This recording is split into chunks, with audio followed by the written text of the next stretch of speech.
हिंदी की एक कहावत है, 900 चूहे खाके बिल्ली चली हज को।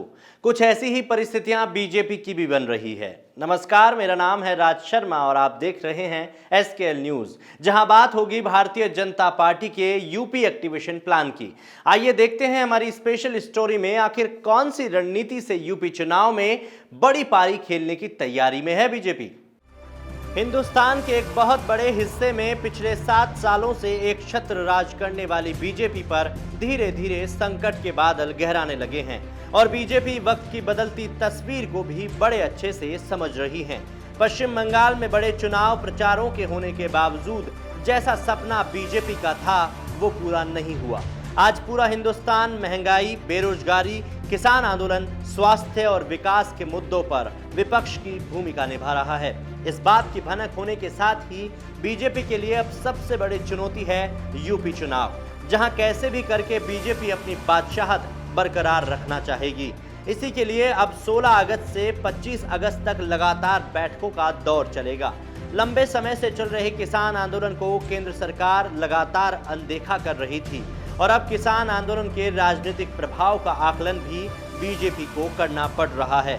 इसी प्रभाव को जानने के लिए पार्टी के किसान नेताओं से मशवरा किया गया और इनसे निपटने के लिए पार्टी ने रणनीति बनाई है। इसे किसान आंदोलन के लिए काउंटर नीति कहें तो गलत नहीं होगा।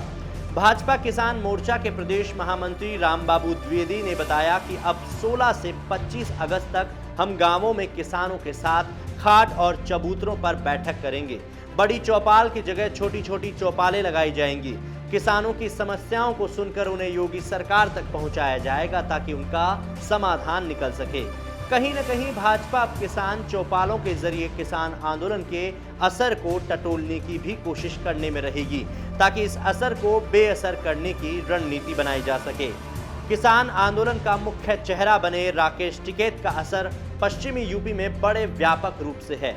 इसी वजह से भाजपा ने इस इलाके में टिकैत के असर को कम करने के लिए भी रणनीति बनाई है, जिसके तहत पश्चिमी यूपी में पार्टी किसानों के छोटे छोटे समूहों तक पहुंचकर किसानों की समस्याएं सुनने के साथ ही किसानों के लिए यूपी सरकार द्वारा किए गए कामकाज का ब्यौरा उन्हें देने की पूरी योजना है। इन सबको करके कहीं न कहीं गांवों में भाजपा चुनाव से पहले किसानों के वर्ग की किसी भी किस्म की नाराजगी दूर करने की कोशिश में है ताकि चुनावों का फायदा पार्टी को मिल सके। इसके तहत केंद्रीय मंत्री और पश्चिमी यूपी के दिग्गज नेता संजीव बालियान, यूपी के भाजपा नेता सुरेश राणा, राज्य कृषि मंत्री सूर्य सिंह शाही, राज्यसभा सदस्य विजयपाल सिंह तोमर सहित कई अन्य दिग्गज नेताओं के नाम शामिल किए गए हैं जो इस रणनीति की पैरवी करेंगे।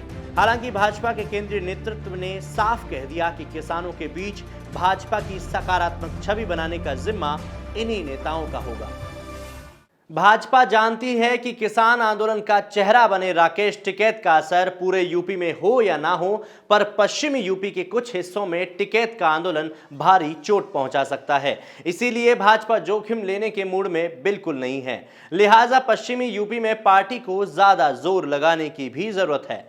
ऐसे में कई सवाल उठते हैं जो कहीं ना कहीं भाजपा पर उंगली उठाते हैं कि जब तक किसानों के हितों की बात थी, भाजपा के ही नेताओं तक ने उन्हें किसान न बताकर खालिस्तानी तक बता दिया था, तब दिल्ली दरबार उनसे रूठा हुआ था। और आज जब वोट लेने की बारी आई तो किसान अन्नदाता हो गया, उसके लिए इतनी हमदर्दी हो गई। यही बातें सोचने और समझने की जरूरत आज सबको है। फिलहाल के लिए इतना ही। आप देखते रहिए एसकेएल न्यूज।